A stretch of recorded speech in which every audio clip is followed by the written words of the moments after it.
नमस्कार, top update में आप सभी का स्वागत है। मैं हूं आपके साथ सपना। शुरुआत करते हैं बुलेटिन की। देश में टैक्स ढांचे को स्लैब और आम लोगों के लिए किफायती बनाने की दिशा में बड़ा कदम उठाते हुए केंद्र सरकार ने आज नवरात्रि के पहले दिन से जीएसटी रिफॉर्म्स लागू कर दिए हैं। इसके बाद से रोजमर्रा के सामान जैसे किराना, डेयरी प्रोडक्ट्स, दवाइयाँ, घरेलू उपकरण, टीवी, एसी और कार, बाइक तक कई चीज़ें सस्ती हो गई हैं। वहीं विलासिता और हानिकारक उत्पादों पर टैक्स दरें बढ़ा दी गई हैं, जिससे ये अब महंगे हो जाएंगे। प्रधानमंत्री नरेंद्र मोदी ने सोमवार सुबह नवरात्रि की शुरुआत के साथ ही एक्स पर जीएसटी में बदलाव को लेकर पोस्ट किया। उन्होंने कहा कि इस बार नवरात्रि का यह शुभ अवसर बहुत ही विशेष है। जीएसटी बचत उत्सव के साथ साथ स्वदेशी के मंत्र को इस दौरान एक नई ऊर्जा मिलने वाली है। आइए विकसित और आत्मनिर्भर भारत के संकल्प की सिद्धि के लिए सामूहिक प्रयासों में जुट जाएं। भारतीय जनता पार्टी सोमवार से 29 सितंबर तक पूरे देश में जीएसटी सेविंग्स फेस्टिवल नामक विशेष अभियान शुरू करने जा रही है। इस पहल के तहत पार्टी ने सभी सांसदों को अपने अपने संसदीय क्षेत्रों में पदयात्रा आयोजित करने का निर्देश दिया है। इन कार्यक्रमों का उद्देश्य स्थानीय बाजारों में व्यापारियों, दुकानदारों और आम जनता से सीधा संवाद स्थापित करना है और उन्हें ये बताना है कि goods and services tax GST ने कैसे अर्थव्यवस्था में बचत और पारदर्शिता को बढ़ावा दिया है।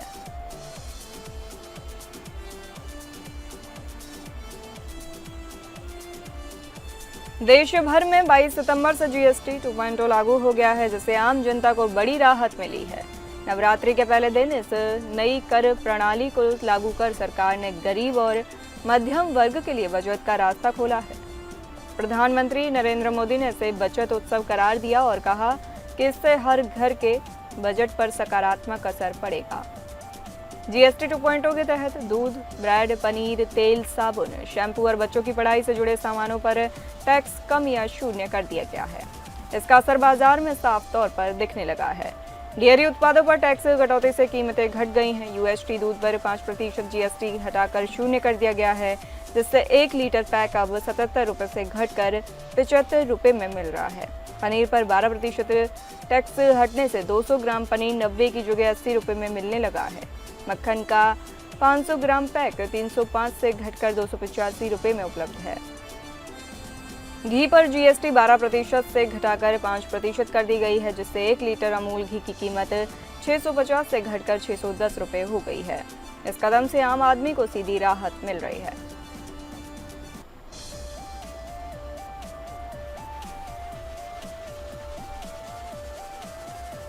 मुख्यमंत्री योगी आदित्यनाथ ने कहा है कि प्रधानमंत्री नरेंद्र मोदी द्वारा 2047 तक विकसित भारत बनाने की संकल्पना के अनुरूप प्रदेश विकसित उत्तर प्रदेश विजन 2047 पर काम कर रही है। इसमें सरकार द्वारा निर्धारित 12 सेक्टर्स में से किसी भी क्षेत्र में अपने सुझाव देकर राज्य का हर व्यक्ति यूपी को विकसित बनाने में योजक की भूमिका निभा सकता है। उन्होंने आह्वान किया कि हर व्यक्ति सरकार द्वारा जारी विकसित उत्तर प्रदेश विजन 2047 के QR कोड को मोबाइल में स्कैन कर अपने सुझाव अवश्य दे। सीएम योगी रविवार को महायोगी गोरखनाथ विश्वविद्यालय गोरखपुर MGUZ के ऑडिटोरियम में विकसित उत्तर प्रदेश विजन 2047 पर आयोजित कार्यशाला को बतौर मुख्य अतिथि संबोधित कर रहे थे। महाराणा प्रताप शिक्षा परिषद की ओर से आयोजित इस कार्यशाला में मुख्यमंत्री ने प्रदेश की पूर्व और वर्तमान दशा का विस्तार से उल्लेख किया और भावी दशा के लिए एक रोड मैप सबके सामने रखा। सीएम ने कहा कि आज़ादी मिलने के बाद 1947 के देश की अर्थव्यवस्था में उत्तर प्रदेश का योगदान 14% था। इसके बाद इसमें लगातार गिरावट आती गई। 2017 में उनके मुख्यमंत्री बनने के बाद इसमें सुधार आना शुरू हुआ।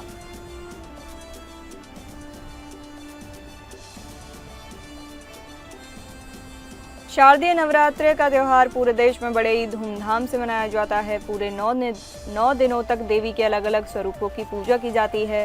देवी की आराधना भी देश के अलग अलग हिस्सों में अलग अलग तरीकों से की जाती है। आइए जानते हैं भारत के अलग अलग हिस्सों में कैसे नवरात्रे मनाए जाते हैं। भारत विविधताओं का देश है और यही विविधता हमारे त्योहारों में भी झलकती है। नवरात्र उन्हीं त्योहारों में से एक है जो पूरे देश में बड़े उत्साह और भक्ति भाव से मनाया जाता है। यह पर्व माँ दुर्गा के 9 स्वरूपों के लिए समर्पित है, लेकिन हर राज्य की अपनी अलग परंपरा और रंगत है, इसमें देखने को मिलती है। भारत के अलग अलग राज्यों में नवरात्र की बड़ी अनोखी झलक देखने को मिलती है।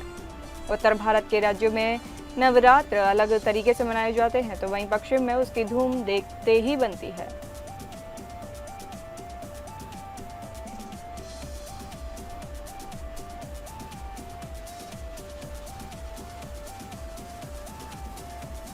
जिले भर में नवरात्रि पर्व की शुरुआत बड़े धूमधाम और धार्मिक श्रद्धा के साथ हुई। नवरात्रि के पहले दिन से ही श्रद्धालुओं का उत्साह चरम पर देखने को मिला। जिले के प्रमुख शक्तिपीठों और देवी मंदिरों में सुबह से ही दर्शन पूजन के लिए श्रद्धालुओं की भारी भीड़ उमड़ पड़ी। मंदिरों की घंटियों और जयकारों से पूरा वातावरण भक्तिमय हो गया। प्राचीन मां कालिकन देवी मंदिर, अवरोहा भवानी मंदिर, मां हिंगलाज मंदिर, बड़ी दुर्गा काली मंदिर और दक्षिणेश्वर मंदिर सहित अन्य प्रमुख देवी स्थलों पर श्रद्धालुओं की लंबी कतारें सुबह से ही देखने को मिली। श्रद्धालु दूर दराज के गांवों और शहरों से मां के दर्शन करने पहुंचे और माता रानी से अपने जीवन में सुख, समृद्धि, स्वास्थ्य और शांति की कामना की। मंदिरों में खास तौर पर नवरात्रि को लेकर भव्य सजावट की गई है। हर जगह रंग बिरंगे फूलों, रोशनी और तोरण द्वारों से मंदिरों को सजाया गया है। पुजारियों द्वारा विशेष पूजन, हवन और दुर्गा सप्तशती पाठ किया जा रहा है। कई मंदिरों में अखंड ज्योति जलाकर भक्तों ने 9 दिनों तक चलने वाले व्रत का शुभारंभ किया। इसके साथ ही श्रद्धालु अपने घरों में भी विधि पूर्वक कलश स्थापना कर रहे हैं। घरों में साफ सफाई कर माता रानी के स्वागत हेतु पूजा स्थल तैयार किए गए हैं। महिलाएं 9 दिनों तक व्रत रखने की तैयारी में लगी हैं और कन्या पूजन, भजन कीर्तन तथा रामचरितमानस पाठ की भी योजनाएं बनाई गई हैं। नवरात्रि के इस पावन पर्व को लेकर प्रशासन ने भी आवश्यक तैयारियां की हैं।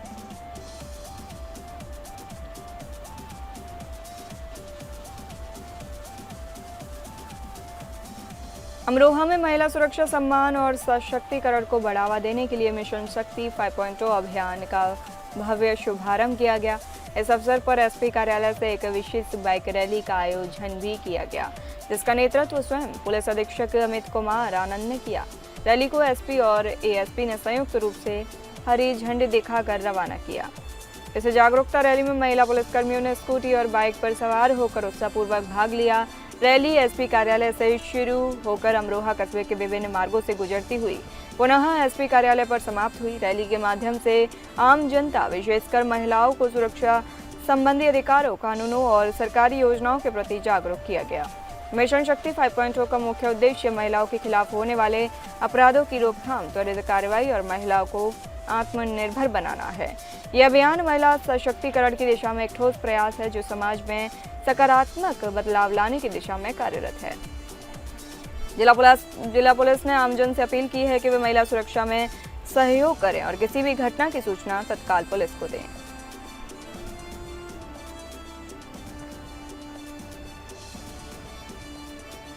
यूपी के हमीरपुर जिले में सीएम योगी द्वारा महिलाओं और बालिकाओं की सुरक्षा, सम्मान, स्वावलंबन के लिए संचालित मिशन शक्ति फेज 5.0 के तहत बाइक रैली को हरी झंडी दिखाकर रवाना किया गया। इसी क्रम में पुलिस अधीक्षक के द्वारा महिला पुलिस कर्मियों की जागरूकता बाइक रैली को हरी झंडी दिखाकर रवाना किया गया। बाइक रैली का उद्देश्य महिलाओं, बालिकाओं को आत्मनिर्भर, सुरक्षित एवं जागरूक बनाना तथा समाज में महिला सम्मान व सुरक्षा का संदेश प्रसारित करना रहा। रैली के दौरान महिला पुलिसकर्मियों ने आम जनमानस को जागरूक किया। इस अवसर पर महिलाओं व बालिकाओं को मिशन शक्ति अभियान के तहत उपलब्ध विभिन्न हेल्पलाइन नंबरों 1090, 112, आपातकालीन आदि के बारे में विस्तार से जानकारी दी, ताकि किसी भी समस्या की स्थिति में तत्काल सहायता दी जा सके।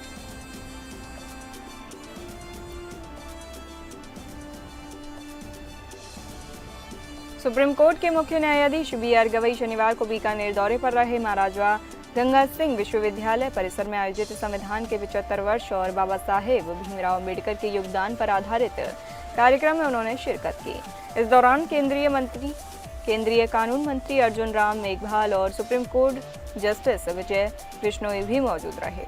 बीकानेर प्रवास के दौरान मुख्य न्यायाधीश गवई ने रेतीले धोरों पर ऊंटगाड़ी की सवारी का आनंद भी किया। उनके साथ केंद्रीय कानून मंत्री अर्जुन राम मेघवाल और जस्टिस विजय बिश्नोई मौजूद रहे। शाम को उन्होंने बीकानेर की संस्कृति, परंपरा और आतिथ्य का अनुभव किया। राजस्थान के रॉयल अंदाज और रंगीन संस्कृति ने न्यायाधीश और अन्य अतिथियों को खास अनुभव किया।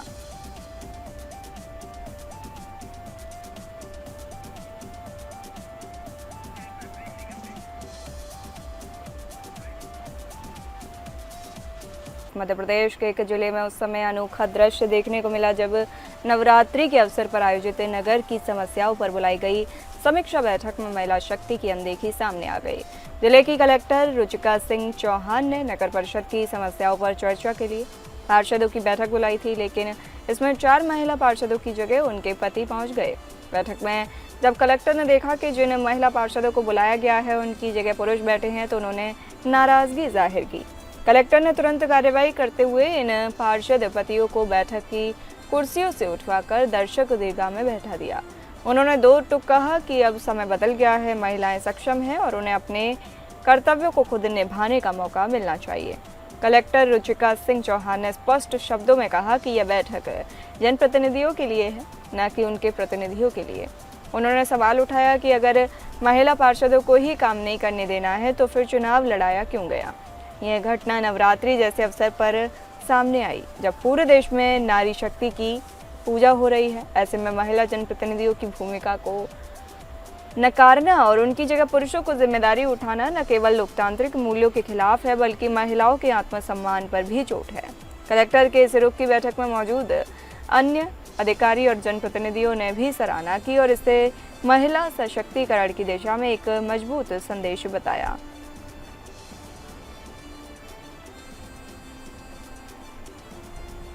हैदराबाद सेंट्रल यूनिवर्सिटी में स्टूडेंट्स यूनियन चुनाव में अखिल भारतीय विद्यार्थी परिषद ने 7 साल बाद जबरदस्त वापसी करते हुए सभी 6 पदों पर क्लीन स्वीप कर लिया है। यह जीत केवल एक चुनावी सफलता नहीं बल्कि कैंपस में लेफ्ट और एनएसयूआई जैसी विचारधाराओं को छात्रों द्वारा नकारे जाने का स्पष्ट संकेत है। एबीवीपी की यह जीत असम, गुवाहाटी, हिमाचल, पटना, पंजाब और दिल्ली यूनिवर्सिटी जैसे अन्य संस्थानों में पहले मिली जीतों की कड़ी में एक और बड़ा नाम जोड़ती है। तेलंगाना में कांग्रेस की सरकार होने के बावजूद छात्रों ने उन ताकतों को खारिज किया जो लंबे समय से यूनिवर्सिटी को अपने निजी राजनीतिक एजेंडे का अड्डा बनाए हुए थे। आज़ादी जैसे नारों की आड़ में जो प्रोपेगेंडा फैलाया गया, जैसे अफजल याकूब या कसाब को आज़ादी देने की मांग, वो अब छात्रों के बीच प्रासंगिक होता जा रहा है। एबीवीपी की यह जीत दर्शाती है कि छात्र अब राष्ट्रवाद और सकारात्मक बदलाव की दिशा में आगे बढ़ना चाहते हैं।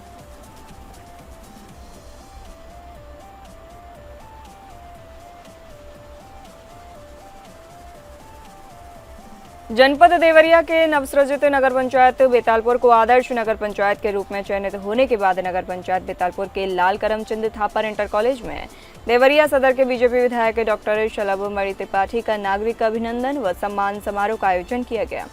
इस आयोजन के मुख्य अतिथि सदर विधायक शलभमणि त्रिपाठी रहे। वहीं विशिष्ट अतिथि के रूप में नगर पालिका परिषद देवरिया की अध्यक्ष अलका सिंह, भाजपा के युवा नेता मुकुल मणि त्रिपाठी, नगर पंचायत अध्यक्ष सरिता पासवान रहीं। वहीं कार्यक्रम की अध्यक्षता थापर इंटर कॉलेज के प्रधानाचार्य गोविंद मणि त्रिपाठी ने किया। कार्यक्रम में डॉक्टर शलभमणि त्रिपाठी को गदा और स्मृति चिन्ह देकर मुकुल मणि त्रिपाठी ने उनका स्वागत किया। कार्यक्रम को संबोधित करते हुए सदर विधायक डॉक्टर शलभमणि त्रिपाठी ने कहा कि नगर पंचायत को बने हुए 2.5 साल हुए हैं और यहाँ विकास की गंगा बह रही है। उन्होंने लोगों को आश्वस्त किया कि आने वाले समय में इस नगर पंचायत में विकास की गंगा बहेगी।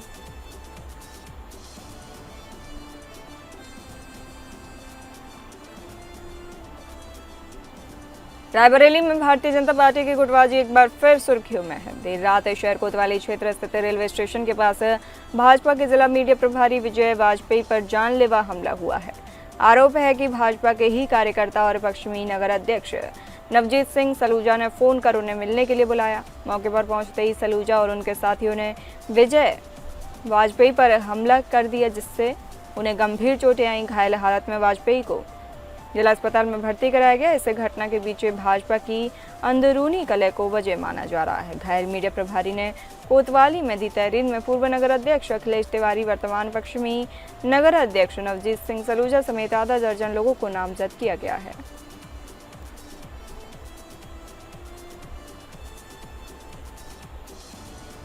आई लव मोहम्मद मामले में कानपुर में एफआईआर दर्ज होने के बाद तनाव का माहौल अब उन्नाव तक पहुंच गया है। शनिवार को उन्नाव के शुक्लागंज इलाके के मनोहर नगर में जुलूस के दौरान बवाल हो गया। बताया जा रहा है कि मुस्लिम समुदाय के कुछ युवकों ने बिना अनुमति के जुलूस निकाला। जुलूस की भनक तक पुलिस को नहीं लगी थी। जानकारी मिलने पर जब पुलिस मौके पर पहुंची तो जुलूस निकालने वाले और पुलिस के बीच बहस शुरू हो गई, जो जल्द ही हिंसा में बदल गई। हालात बिगड़ते देख भीड़ ने पुलिस पर पथराव कर दिया। जवाब में पुलिस ने लाठीचार्ज कर भीड़ को तितर-बितर कर दिया। इस घटना से इलाके में अफरा तफरी मच गई। गंगा घाट कोतवाली क्षेत्र के अंतर्गत आने वाले इस इलाके में भारी पुलिस बल तैनात कर दिया गया है। पुलिस का कहना है कि मामले की जांच की जा रही है और दोषियों की पहचान कर सख्त कार्रवाई की जाएगी। फिलहाल स्थिति नियंत्रण में है, लेकिन तनावपूर्ण माहौल बना हुआ है। प्रशासन शांति बनाए रखने की अपील कर रहा है।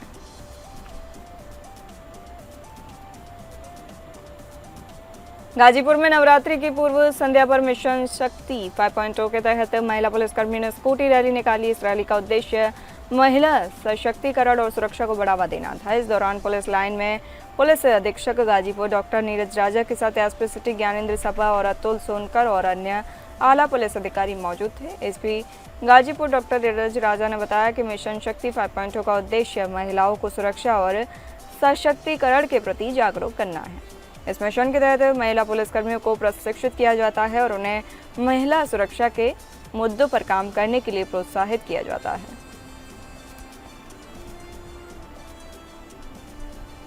यूपी के हमीरपुर जिले के जरिया थाना क्षेत्र के बोखर गांव में एक दिल दहला देने वाली वारदात सामने आई है। यहां सामुदायिक शौचालय की केयर टेकर महिला की घर में बंधक बनाकर निर्मम हत्या कर दी गई। सुबह ग्रामीणों को इसकी जानकारी हुई तो पूरे इलाके में सनसनी फैल गई।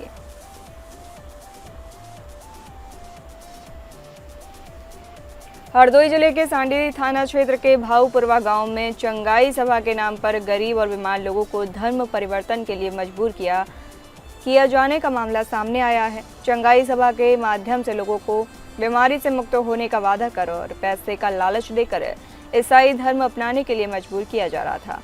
सूचना मिलने पर बजरंग दल के कार्यकर्ता मौके पर पहुंचे और चंगाई सभा कर रहे लोगों से तीखी बहस हो गई। बजरंग दल ने इसे धर्म परिवर्तन का गलत और गैर कानूनी खेल बताते हुए इसका कड़ा विरोध किया।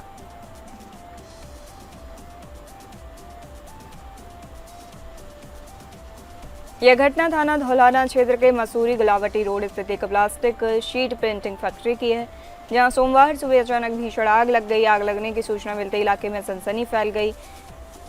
आग इतनी तेज थी कि देखते ही देखते पूरी फैक्ट्री इसकी चपेट में आ गई। आसपास की अन्य फैक्ट्रियों के मालिक और कर्मचारी भी घबरा कर बाहर निकल गए। पूरे इलाके में धुएं का गुबार छा गया। घटना की सूचना दमकल विभाग और पुलिस को दी गई, जिसके बाद दमकल विभाग की 3 गाड़ियां मौके पर पहुंची और आग बुझाने का प्रयास किया गया।